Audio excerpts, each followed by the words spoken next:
Assalamualaikum warahmatullahi wabarakatuh. Alhamdulillah wassalatu wassalamu ala rasulillah Nabina Muhammadin sallallahu alaihi wasallam wa ala alihi washabihi wa mawala. Wa qala Allah ta'ala fil Qur'anil Karim, ittaqullaha wa tuqatihi wa la tamutunna illa wa antum muslimun. Alhamdulillah, kiamat malam para sedulur-sedulur yang saya cintai dan semoga dicintai oleh Allah Subhanahu wa taala. Marilah kita bersyukur atas kehadirat Allah Subhanahu wa taala yang telah melimpahkan rahmat dan kasih sayangnya kepada kita semua sehingga kita bisa berjumpa dan berkumpul di channel YouTube saya ini. Tak lupa sholawat dan salam kita curahkan untuk Nabi Muhammad SAW yang telah melepaskan umat manusia dari jurang kejahilian menuju ketaatan dan pengabdian kepada Allah Subhanahu wa taala. Oke para sedulur, jadi Allah Subhanahu wa taala berfirman di Al-Qur'anul Karim sebagai berikut. Bismillahirrahmanirrahim. Innal munafiqina fi darkil asfari minan nar wa lam tajid lahum nasir. Yang artinya sebagai berikut, sesungguhnya orang-orang munafik itu kelak mereka akan tinggal di keraknya api neraka, mereka akan tinggal di dasarnya neraka. Wa lam tajid lahum nasir, dan mereka tidak akan menemukan seorang pun penolong nanti di dalamnya. Jadi teman-teman, kalau kita melihat ayat ini, teman-teman, ini adalah suatu informasi yang sangat penting buat kita semua dari Allah Subhanahu wa taala. Betapa di sini murka Allah Subhanahu wa taala itu luar biasa terhadap orang-orang yang labelnya adalah orang-orang munafik ini. Dan orang-orang munafik itu sebenarnya siapa? Orangnya seperti apa sih, teman-teman? Jadi orang-orang munafik ini, teman-teman, adalah orang-orang yang memang tampilan fisiknya mereka adalah seorang orang Islam, mereka adalah Muslim gitu kan. Mereka juga beribadah seperti orang Islam pada umumnya. Mereka juga mengetahui kitabullah, mereka juga mengetahui hadis-hadis Nabi Muhammad SAW. Tapi kemudian pada dasar hatinya yang paling dalam gitu kan, dari dasar hatinya yang paling dalam mereka membenci agama Islam dan mereka tidak beriman pada Allah Subhanahu wa taala.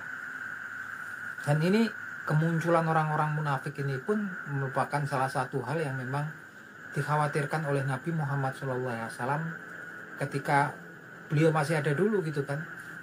Dalam sebuah hadisnya Nabi Muhammad SAW bersabda sebagai berikut. Bismillahirrahmanirrahim. Inna akhwafa ma'akhafu alaikum ba'di kullu munafikin alamulasan. Yang artinya sebagai berikut. Sesuatu yang aku khawatirkan terhadap kalian sepeninggalku nanti adalah munculnya orang-orang munafik yang mereka pandai bicara gitu kan. Lamulasan, orang-orang munafik yang pandai bicara. Jadi teman-teman, ini klop sekali ya teman-teman. Allah Subhanahu wa taala sendiri menggambarkan di ayat yang saya bacakan tadi kemurkaan Allah Subhanahu wa taala terhadap orang-orang munafik. Di sisi lain juga Nabi Muhammad SAW menyatakan kekhawatirannya beliau gitu kan terhadap umatnya, terhadap kaumnya sepeninggal beliau nanti adalah munculnya orang-orang munafik yang mereka pandai bicara kan.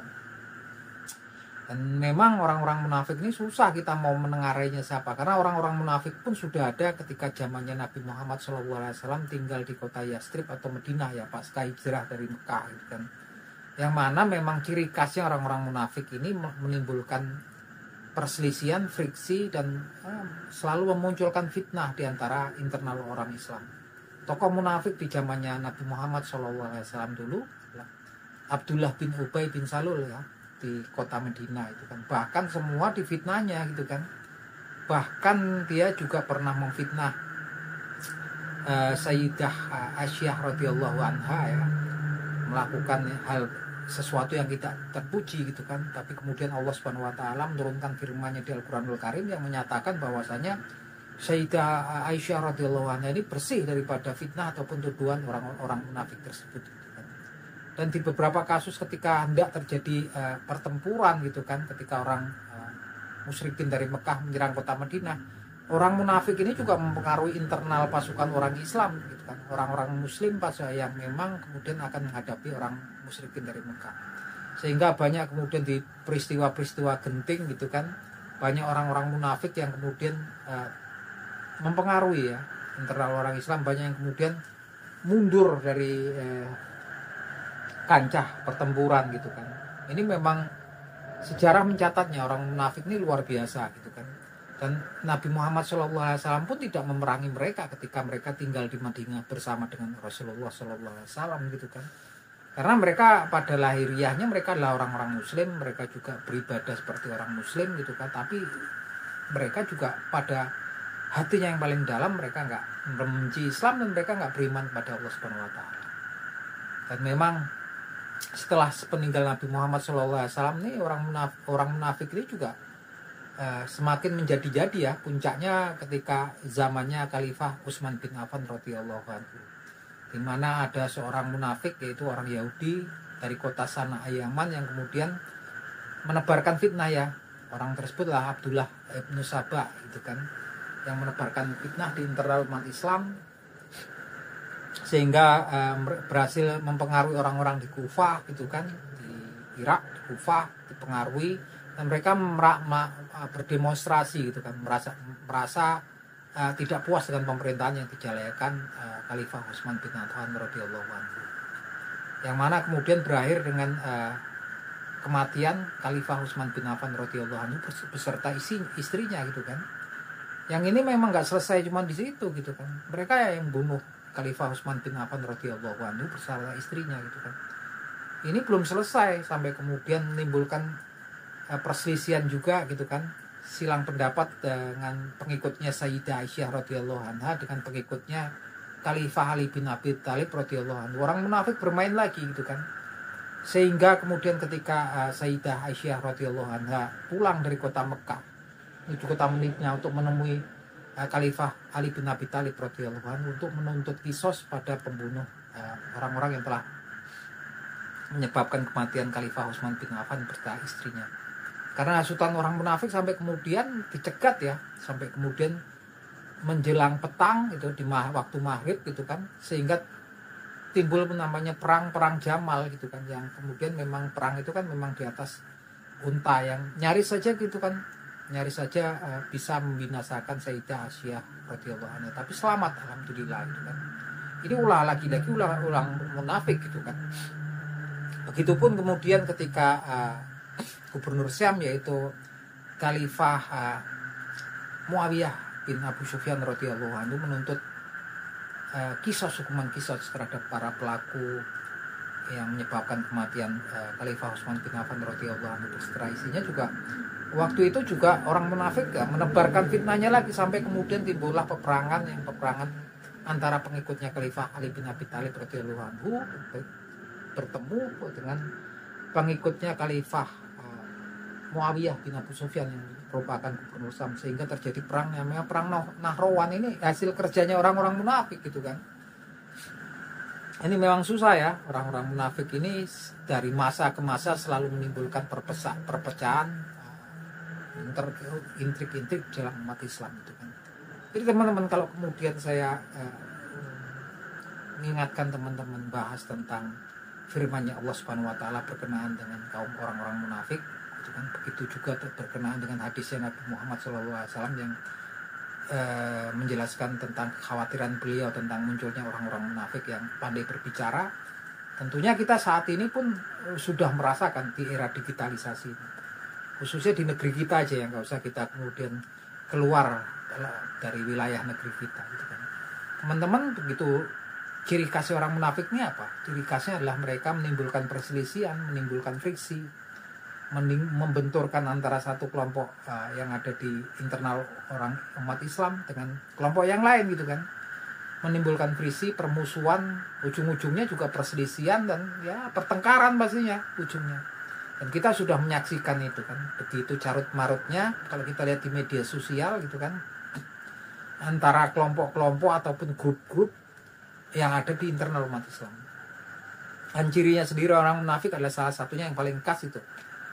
Mereka ini selalu menimbulkan friksi, berusaha menyebarkan fitnah, mengadu domba, dan untuk kemudian menimbulkan perselisihan. Ya, mungkin kilaannya, argumennya bermacam-macam gitu kan, untuk menegakkan kebenaran, ngajak berdebat segala macam. Ini kan memang sudah jadi trennya saat ini gitu kan.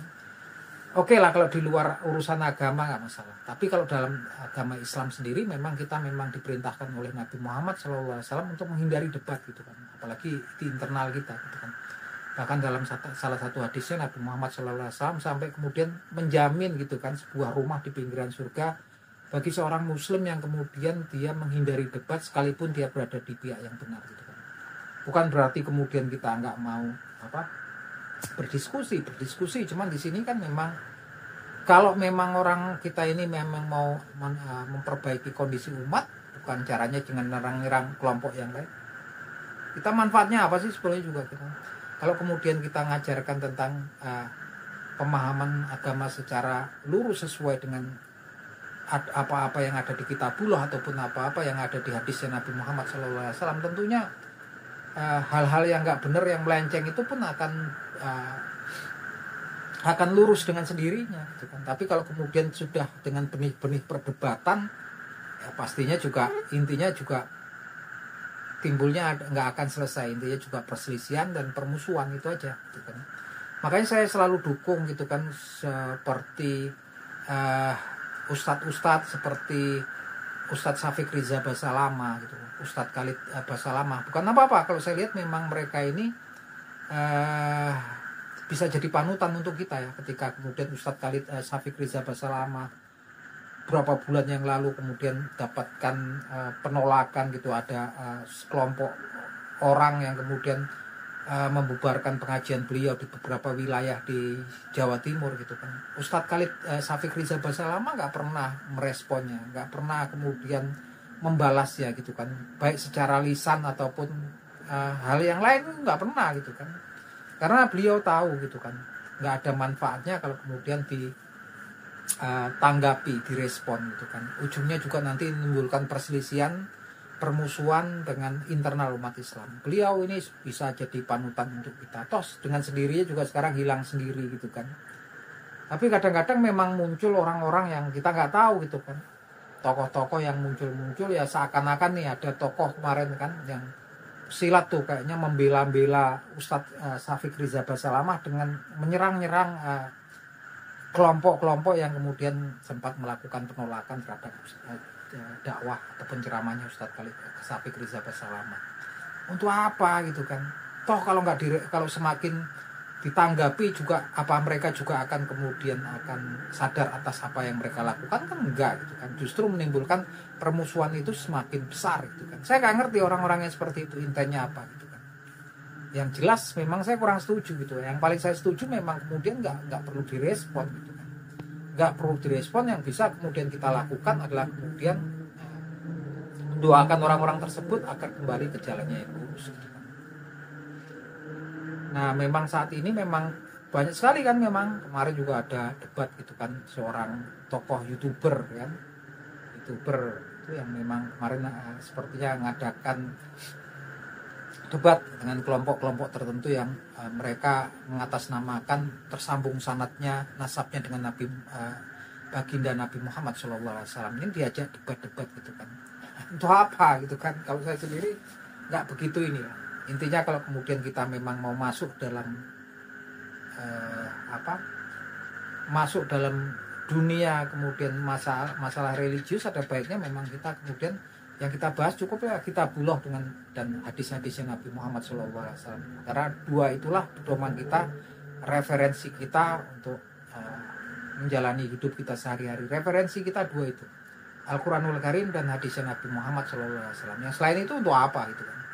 Yang selain itu sudah, kalau memang di Al-Quranul Karim nggak ada, kemudian di hadis juga memang kemudian kita nggak temukan, alangkah baiknya yang sudah ada lah, yang diperintahkan, yang memang kemudian disunahkan aja udah banyak banget gitu kan. Kalau masalah perselisihan, perdebatan, saya kayaknya juga nggak banyak manfaatnya untuk kita teman-teman. Itu saran saya. Artinya memang kalau saat ini pastinya kalau kita lihat ciri-cirinya atau orang-orang munafik itu seperti apa, pastinya kita sudah bisa merasakan gitu kan. Kita bisa mengira-ngira, bahkan mungkin kita berkaca ke diri kita sendiri. Apakah kita juga jangan-jangan kita masuk dalam golongan orang munafik? Hati-hati teman-teman gitu kan. Karena memang orang munafik ini, kalau kita lihat dari ayat yang telah saya sebutkan di awal tadi, begitu murkanya, begitu Allah Subhanahu wa taala itu murka terhadap orang-orang munafik, sampai dasarnya neraka sendiri bukanlah iblis penempatnya, bukanlah syaitan, bukanlah orang-orang musyrik gitu kan, bukannya Fir'aun yang ngaku sebagai Tuhan gitu kan, ternyata orang-orang munafik yang tinggal di situ, orang-orang yang sejatinya mereka ini orang-orang Islam yang mereka juga beribadah, tapi dalam dasar hatinya dia membenci Islam dan dia nggak beriman sama Allah Subhanahu Wa Taala.